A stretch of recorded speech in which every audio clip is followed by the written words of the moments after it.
Alors Chloé, explique-nous ce qu'est l'OSCI. Alors l'OSCI, c'est la Fédération des entrepreneurs de l'international qui accompagne les sociétés françaises dans leur développement à l'export dans le monde.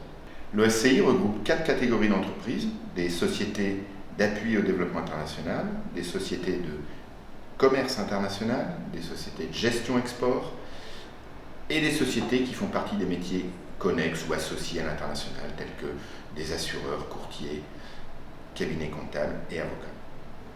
L'OSCI, en quelques chiffres, c'est 150 adhérents répartis dans 130 pays sur les 5 continents, 40 délégations pays, 10 délégations interrégionales et plus de 10 000 emplois dans le monde entier. C'est également plus de 120 milliards d'euros d'export. Chloé, qu'est-ce qui a changé finalement depuis 3 mois, durant cette période que nous venons de vivre, liée à la crise sanitaire du Covid? Qu'est-ce qui a changé chez nos membres dans le cadre de leur offre? Alors tout d'abord, on a eu une offre renforcée en amont, avec bien sûr plus d'offres au niveau de la préparation, du coaching, de la formation et de la transformation des entreprises françaises dans le cadre d'un rebond à l'international. On pourrait dire également qu'il y a une diffusion beaucoup plus importante de l'information. Je pense notamment aux newsletters qui ont été mises en place au travers des newsletters des 4 zones du monde sur lesquelles nos membres travaillent.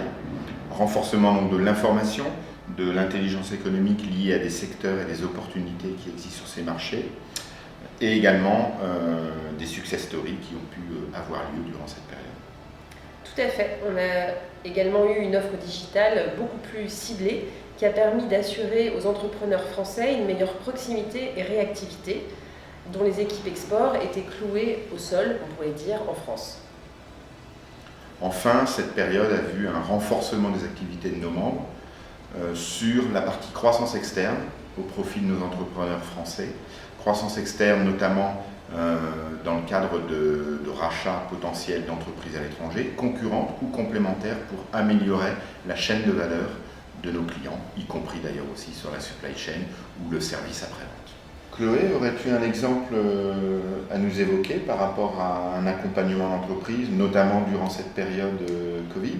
Oui, alors tout à fait. Donc, on a une société d'accompagnement à l'international qui avait un client français qui travaille sur un système de collection, un printemps, été, automne, hiver, dans le monde de l'ameublement, et qui avait une problématique pour pouvoir sourcer ses nouveautés pour la partie automne-hiver 2021.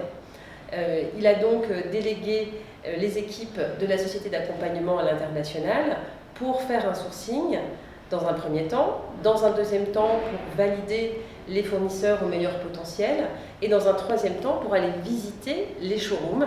Le client français était bien sûr présent avec un système de visioconférence, mais pouvait s'appuyer sur la société d'accompagnement qui était présente dans le showroom, qui permettait de faire des zooms, des focus sur la qualité du produit, mais également de clôturer les négociations au niveau des prix, des quantités et des conditions d'exportation.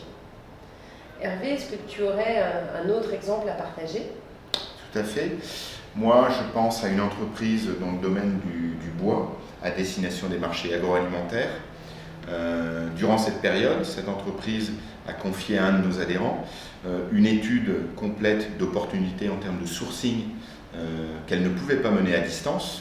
On était notamment sur la zone CEI qui était complètement fermée. Cet adhérent a pu mener durant 2 mois une étude complète sur les opportunités de sourcing pour cette entreprise dans le domaine donc, de produits bois à destination de la restauration en foyer et du marché agroalimentaire. Et dans le même temps, cette entreprise s'est interrogée sur son rebond à l'international, sur sa croissance au travers des différents pays sur lesquels elle intervient, et elle a demandé à un autre de nos membres une formation en transformation d'entreprise, en transformation d'organisation, sur base également d'un coaching de son dirigeant et de l'équipe dirigeante qui est en charge de l'exportation. Et enfin, last but not least, elle a confié à un adhérent de notre fédération un recrutement d'un Business Development Manager qui sera amené à exploiter l'ensemble de ces informations recueillies durant cette période pour permettre à l'entreprise de rebondir à l'international sur ces marchés. Je vais me permettre de partager avec vous un dernier exemple, qui est plus un exemple de mise en commun des forces des membres de l'OSCI, qui ont beaucoup plus communiqué dans cette période et qui ont partagé avec les entreprises qui sont leurs clients, leurs prospects, leurs partenaires en France, leurs best practices et également les opportunités sectorielles ou pays qui se présentaient, avec la mise en place bien sûr de webinars extrêmement ciblés, mais aussi la diffusion et la mise en route de newsletters sur les zones du monde avec des opportunités marché qui étaient à destination des fédérations professionnelles françaises. Vous l'aurez compris, le profil type de l'adhérent au SCI, c'est un entrepreneur qui est au service du déploiement d'entreprises françaises à l'international, doté d'une forte et certaine culture du résultat. C'est également un expert pays ou un expert sectoriel. Qui sait faire preuve d'agilité, on l'a bien vu en cette période. Et en ces temps exceptionnels, qui a une forte résilience.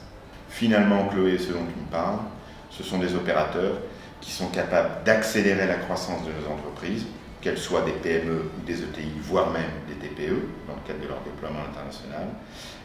Et au-delà de l'accélération de croissance, c'est aussi un facteur de compétitivité amélioré pour nos entreprises, puisque les ESCI vont permettre d'assurer une plus grande proximité avec le marché pour nos clients.